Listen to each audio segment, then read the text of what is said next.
My wife thinks I'm having an affair with my new recruit, but I'm just trying to advance my career, and now she's giving me the silent treatment. Posted by you/throwaway565611. I know this is long, but it's necessary. My marriage might be on the line. Help a bro out. My wife, 29F, and I, 32M, have been married for 2 years, together for 8. She's never been the jealous type until recently with this situation. I started a new job about a year ago. It's a management position and requires a lot of recruiting. I've been doing pretty well building a team. I need to in order to advance further, and I'm so close. I make great money doing what I do and have been able to provide my wife and me with a much better quality of life as a result. Anyway, one of my recent recruits is a young female, let's call her Emily, 22F. She's a great addition to my team, she brings in awesome numbers, is very teachable, and is all around just fun to have in the office. And yes, she's very attractive. But I'm faithful, I love my wife, and I would never do anything inappropriate. My wife hates her. I'm not used to this from her. I've had female friends and colleagues in the past, attractive ones too. It's never been a problem. But Emily, holy crap. We've been fighting constantly now. Part of team building and keeping your team is being social with them. This is encouraged by the higher-ups, who even cover the cost of nights out to hang out with your team in an informal setting. We encourage team members to bring their spouses too. Well, about 3 weeks ago, we were supposed to have one of these nights, but we had 2 road trips going on, so most of my team was out of town. I only had Emily and another new guy in town, and the new guy bailed. Normally, my wife would come, but she was working. So it ended up just being Emily and me, eating wings and having some drinks. My wife called to say she was off and could come join, but I decided that since everyone was gone, maybe she should sit this one out because Emily was really new, and I didn't want to third wheel her. My wife didn't like that. To top it off, Emily thought she was being funny and said loudly, "Come back to bed." My wife got pissed, but it was unprofessional for me to fight with her on the phone in front of a new recruit, so I cut the call short and said I had to go. My intention was to smooth it over later. I also, by the way, told Emily that it wasn't actually funny, and it was inappropriate. I asked her to hold herself to a higher professional standard when dealing with people related to our business in the future. Well, my wife wasn't having it when I got home. Eventually, in the middle of the argument, I said something like, "She's not even attractive. You have nothing to worry about. Anyway, I only love you." She was still pissed but calmed down a little. Then the following week, I was talking to a few people in my office somewhat informally. I basically told my team to come in for a second to go over something.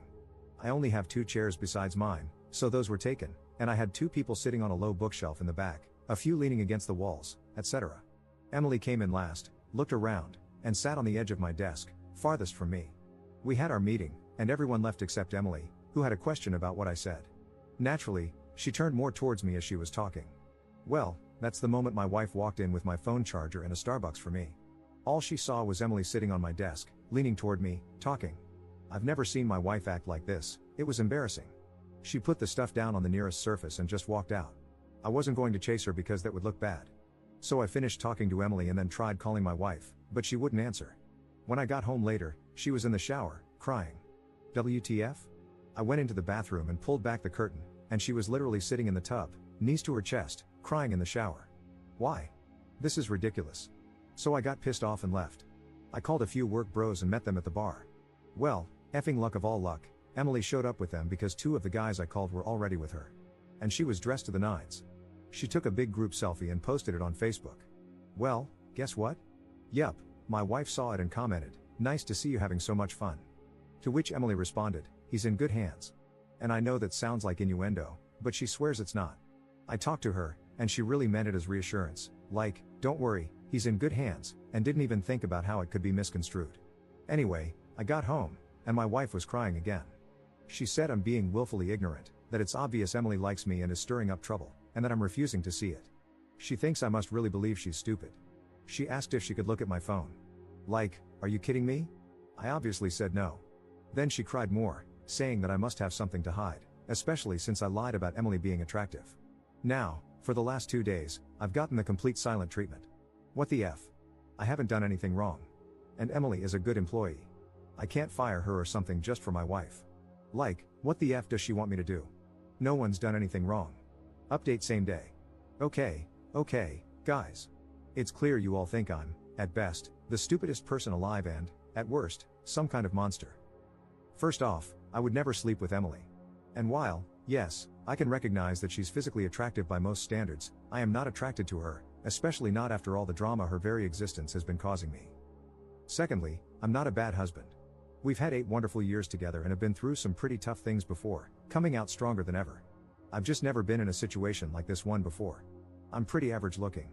In fact, my wife is very attractive, and normally, it would be me with insecurities.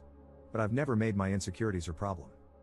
Thirdly, I'm willing to admit that some of you may be right about what's going on. If it's so obvious to so many people, including my wife, I'm not arrogant enough to say you're all wrong and I'm right. I mean, I posted for a reason, after all. Finally, though, I'm still not sure how to proceed. We don't have an HR department, as we're still a small office. It's basically my boss, 2 other people at my level, and our teams, sales, by the way. The way you guys are talking, I'm a little frightened that this could get turned on me if Emily wants to be vindictive or something. I haven't done anything inappropriate, but I'm higher up in mail.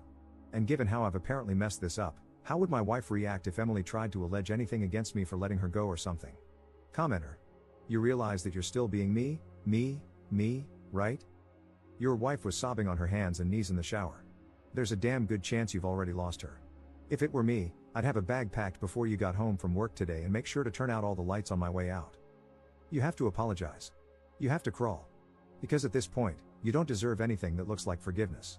I'm so sorry, I was a colossal moron, and I don't know what I can do to make it up to you, is where you start. From there, you have to listen to the answer. And if the answer is go away, you're going to have to accept that too. Ops response. Go away? Seriously? I never slept with this girl. I've never even flirted with her. The crying in the shower thing, yeah, that was effing stupid. Out of all of it, I feel the worst about that because I did have control over it. No one was watching. There are no excuses. But for our relationship to fall apart after 8 years over a sequence of events that have only happened over the past 3 to 4 weeks? That's a bit extreme, don't you think? I need to know what to do next so I don't keep effing up, on both fronts. Begging for forgiveness is a good start. I just wish I understood this more. I hear what all of you are saying, and I can understand how it looks, but I just wish I really understood how all this happened. Second update same day. Okay. Well, I've been talking to my wife off and on all day since I posted, echoing some of your sentiments and apologizing, trying to be empathetic. But she really isn't too interested in anything I have to say, although she is actually speaking to me nonetheless, so I guess that's something.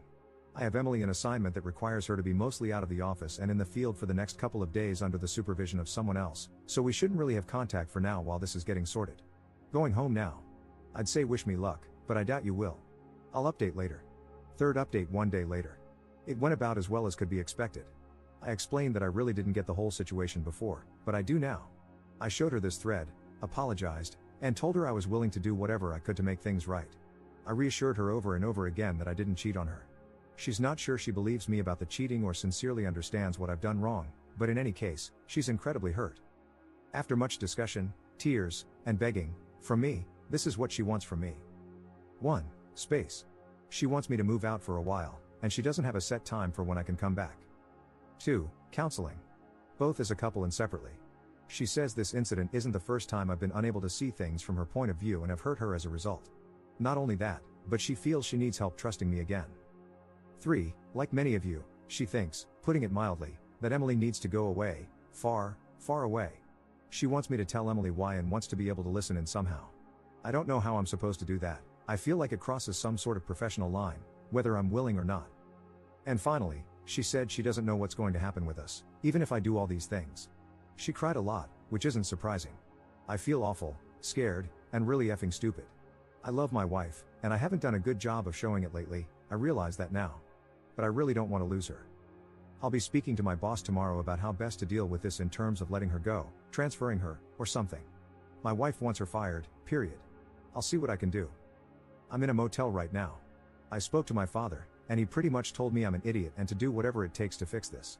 My parents are very fond of my wife. Thanks again, guys. I didn't realize how bad this was. God only knows how much worse it could have gotten. Op when told Emily should be fired. I'm aware she should be fired. If you've read all my posts in this thread, you know I've figured this out. I spoke with my boss today. After first making sure I truly hadn't done something inappropriate with her, he agreed that she needs to go. You have to understand that the culture of our small office is very informal. We all make off-color jokes, rag on each other, and goof around. But at the same time, our image is important. I may joke around with you and be your buddy outside of work, but make no mistake, I should also appear to you as someone who is serious about the business and has my act together. That's why I don't like scenes or letting on about troubles in my personal life. My wife has always understood how this works. That's why when that first very inappropriate joke was made, I tried not to make much of it. I thought it was possible that Emily, having seen how the office camaraderie works, just thought she was being funny but failed. So, as I said, I spoke to her about it being inappropriate but didn't make it a huge deal. I also thought that given my wife's knowledge of how the office works and her prior exposure to it, she might be overreacting. A major fail and error, I know that now.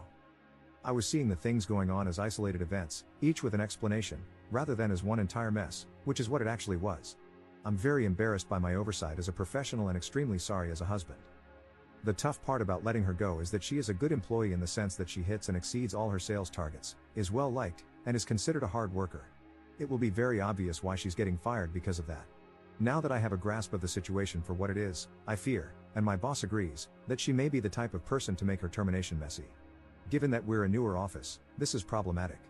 My boss believes we were being baited from the start and that she not only knew what she was doing, but that it probably had little to do with me and more to do with her trying to set herself up for something or create some sort of sordid leverage. I have no idea. All I know is that I have to fix this immediately but carefully. However, my wife doesn't want careful, she wants swift, decisive action she can save her. I get that, I really do.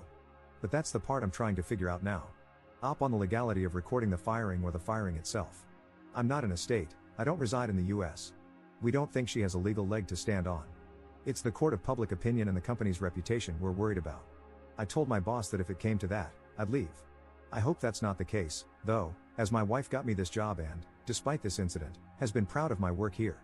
I was injured a few years ago and couldn't work my labor job. She knew someone in a higher position here and got my foot in the door with no experience. I'd hate to leave in disgrace with nothing else on my resume for this field of work. It would be very hard to continue leading the lifestyle we do. Commenter. Jesus Christ, and your wife got you the job? Well, it's all well and good, but your marriage should absolutely come first. So, you're firing Emily? When? Op's response. When she comes into the office after being in the field today, the boss will be present. We've decided to just get it over with quickly, like ripping off a band-aid, and deal with the fallout, if there is any, as it comes. She will be told why, and I'm going to record it on my phone for my wife, but I'll have to make sure I delete it right after. I'm going by our place tonight to grab a few more things, so I'll show her then. By the way, for those who may be curious, my boss was pretty exasperated with me and told me very firmly not to let anything like this happen again because if I can't control my team members, I shouldn't be in my position. He admitted our personal friendship saved me here and that I get just one chance, this was it. Fourth update 1 day later. Late reply, I know, but it was a day. Emily took her firing, for lack of a better word, okay. She strongly denied that her intention was to be inappropriate. She also expressed some frustration, saying it was unfair since other people in the office make jokes too. My boss spoke up at that point, stating that others don't make jokes like that and that I had already warned her once about being inappropriate in that particular regard. Again, she denied that her comment about me being in good hands was anything other than an innocent mistake. Once more, my boss stepped in and reminded her that as a new employee, she was still under probation, meaning he could dismiss her without explanation if he wanted, and that he simply did not feel she was a good fit. He then threw the ball back to me, so to speak, and asked if I agreed. I said yes, we were in agreement. She just shrugged and said, well, I don't know what to say then. Goodbye, I guess. And as she collected her things and left, she took a parting shot at me, saying that in my dreams, she'd be interested in me. My wife listened to the recording. I don't think it was what she wanted. She seemed disappointed. I think she wanted me to really tell Emily off. And you know, maybe I should have? But my boss was involved, and we were trying to get rid of Emily without rocking the business. My wife was happy that Emily is gone, but then she got kind of weird. I was confused because I thought that's what she wanted. She ended up crying and basically said she was still scared that I'd see Emily. Especially with me staying at a motel, who knows what I'm doing? She doesn't know what to think anymore. With me out of the house, she has to trust me, but right now, she doesn't. I told her there was nothing to worry about, like my saying that mattered in any way, and that if she wanted, I'd stay at the house but in our spare room or something. That wasn't good either because she doesn't want me there right now. So, I just admitted that I really didn't know what to do then. She said she didn't even know what she wanted either. I ended up calling my parents and asking if I could stay with them for a while. They said that was okay. My wife liked that arrangement more, probably because then I'm supervised. I tried not to be insulted by that because I know I'm in the wrong here, so I should just take it. While sitting on the couch talking, watching her cry, she asked me to just hold her. I had tried to earlier, but she pushed me away. Anyway, I held her. Then we ended up kissing, and one thing led to another. I'll let you fill in the blanks. But I was kicked back out shortly after to pack my things from the motel and go to my parents. She said she still loves me, of course, but that she's still pissed off, hurt, and unsure of things, regardless of what happened tonight. Seeing how hurt she is and being so scared of losing her, I'm really starting to understand how much I've messed up lately, and not just in this situation. She's been really patient with me, and I've been screwing up. I reread my original post, and I'm actually embarrassed at how selfish I've been. Editor's note. Op hasn't posted another update since the fourth one in 2014, so I'm assuming this is concluded and he's worked hard to rebuild his marriage and move forward with his life.